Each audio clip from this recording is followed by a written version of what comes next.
Hey, what's up you guys, it's Caboose XBL, and before we get into the video, the actual commentary topic, I wanted to take a little time and get a little serious with you guys and get a little personal about why my uploading has been so inconsistent lately, why I haven't been uploading, too much and all that stuff. So let's get right into it. I am a normal dude. I'm 16, I'm a teenager, I go to school, I do chores, and I'm just as normal as the next guy, besides the fact that I have an incredible fan base of awesome people, 20,000 people, But putting that aside, I'm still a teenager. I still go to school, and with school comes exams right around this time of year. So I don't want to fail, because school for me is the #1 priority at all times. If I don't pass school, if I don't do well in school, then I just can't upload, because then none of my focus can go anywhere else. Right now, exams are coming up. These are big tests that are worth like 15% of your mark, and I have to have 100% focus on them. But I have to say that when I'm not studying for exams, when I'm not doing homework, or when I'm not doing anything school related, I'm just kind of relaxing. And I'm talking to my friends. And it's pretty awesome. We get on Xbox, we hang out, we talk in the party, and it's just fun.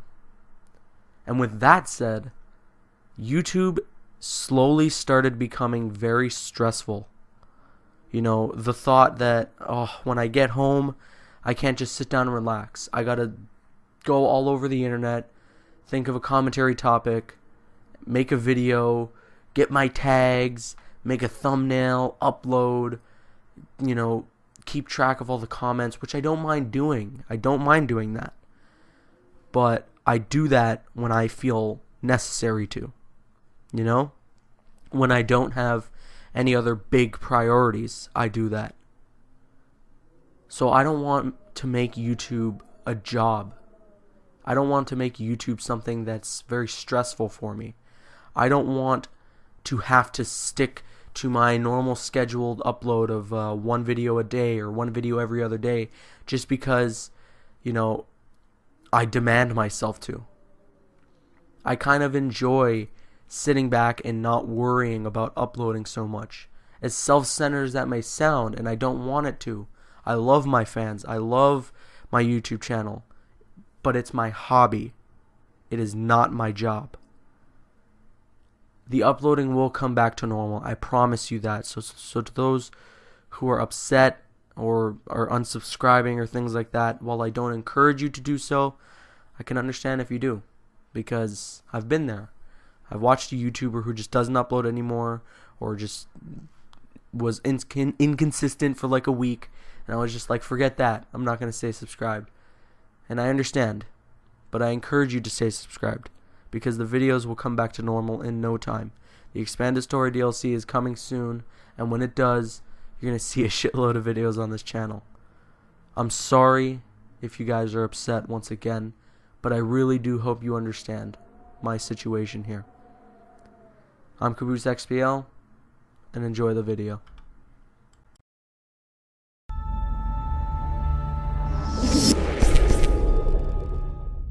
So I just wanted to say that I meant what I said right before the video is starting here. Before I will get back to uploading, everything will be fine. I promise. I'm not quitting YouTube or anything like that, so don't worry. Everything's going to be fine in no time at all. So let's get right into the commentary topic at hand, which is once again about Batman Arkham Knight. It seems really that there's nothing else more to talk about with Arkham Origins. Otherwise, I'd totally do some Arkham Origins videos. I love doing Arkham Origins videos, but as of right now, there's nothing to talk about. I've covered all that I really want to cover with the Expanded Storyline DLC. And yeah, so let's get right on to the commentary topic with Arkham Knight that we have here at hand, which is about why Red Hood should be the main villain in Arkham Knight. Now, I have been going back and forth forever with why I think that, you know, Red Hood should either be the main villain or not the main villain, not the main villain. And now I think I want to give a couple reasons. I've finally come to the decision that I want him to be the main villain. Do I want other villains in the game? Of course. There were many villains that were set up in Arkham City, such as Scarecrow, Hush, and so much more to return as villains within another Arkham game. So yeah, I wouldn't want Red Hood to be the only villain, but I would definitely like for him to be the main villain. And let's get right into the reasons. Reason number one, pretty easy. In Arkham City, when you're playing on one of the Joker's Carnival or Joker's Funhouse challenge maps, there is a quote that Joker says, and I think I've told it to you guys many times before, but I'll say it again to those who don't know what it is. When you're playing as Robin and you go into one of those Joker's Funhouse challenge maps in Arkham City, he says this quote. He goes, "Wait, didn't I kill you already? No?" And that's supposed to indicate that within the Arkham universe, that the Arkham games take place in, Jason Todd's Robin has already been killed by the Joker. This leaves room for the Red Hood storyline to actually happen. You know, maybe he could have said something like, Joker could have said anything to initiate that the Red Hood storyline had happened. You know, like he could have said something like, the last guy was ended up dressing like me. You know, to sort of reference that Jason Todd's Red Hood imitated, you know, who Joker was before he became the Joker. But no, they instead decided to use this quote to allow us as fans to know that Jason Todd is dead, or presumed dead right now. Alright? Next reason is the Lazarus Pit was introduced in Arkham City. In Arkham City, it was actually a very big scene. The final scene in the game, spoiler alert, the game's been out for like 3 years now, so I don't know what you're doing. But, yeah, the last big scene, the last big boss battle in Arkham City involved the Lazarus Pit. You're fighting Clayface, and then you end up knocking him into the Lazarus Pit. What does this have to do with Red Hood?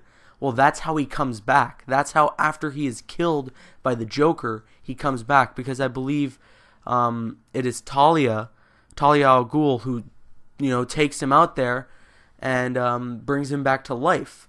Now, you're going to say, well, Talia died in Arkham City, but no comic book character ever stays dead, especially when there's a such thing as the Lazarus Pit, which rejuvenates your health and makes you completely healthy again. No character stays dead. So I would say that the opening scene could pan out something like Talia is brought back to life, and then, like, as time progresses, she brings back Jason Todd, right? Or, I mean, I'm not entirely sure, like, exactly how they could make it happen. But all I know is that with the introduction of the Lazarus Pit and with the way it works and everything in Arkham City, I can definitely see that Jason Todd would come back the traditional way that he does in the comics from the Lazarus Pit. So, moving on to reason number 3. This character is freaking awesome. This is one of the coolest characters in comic books right now. Everybody loves him. Some people think he's a little overrated. Some people are starting to not like him because of how much people like him. But I am one of those guys that will never change my mind about it. He is easily one of the coolest comic book characters known to date. His story arc in the Batman comics is one of the best I've ever freaking read, and that is a damn fact. And it would be a shame to not include him as the main villain, or at least have his story arc within an Arkham game. Whether it's this one, or, well, whether it's the rumored Arkham Knight, or whatever the next one after that is going to be. This character needs to be introduced. Especially having him playable would be so awesome. This is, honestly, something I would want to see so bad. If it was confirmed in any way, shape, or form, shut up and take my money. That's all I'm saying. But I want to hear your thoughts in the comments below. What do you think about my thoughts or my reasons as to why Red Hood should be in Batman Arkham Knight, or why Red Hood should be the main villain in Batman Arkham Knight? Do you agree with them? Do you disagree with them? Why or why not? I want to hear all your thoughts in the comments below. Also, please go to the description if you can and follow me on Twitter. I am 20 followers away from reaching 1,000. That is an awesome milestone for Twitter. And if you can get me there, you can first of all follow me and listen to me talk about a bunch of random shit all day. Second, you can hear some video ideas first there before you even see them uploaded here. Third, I ramble a lot and post funny shit that you can totally retweet and favorite and whatnot. And fourth, I got no fourth reason. So please follow me on Twitter. It's in the link in the description. Other than that, like, favorite, comment, and subscribe. I'm CaboosXBL, and see you guys later.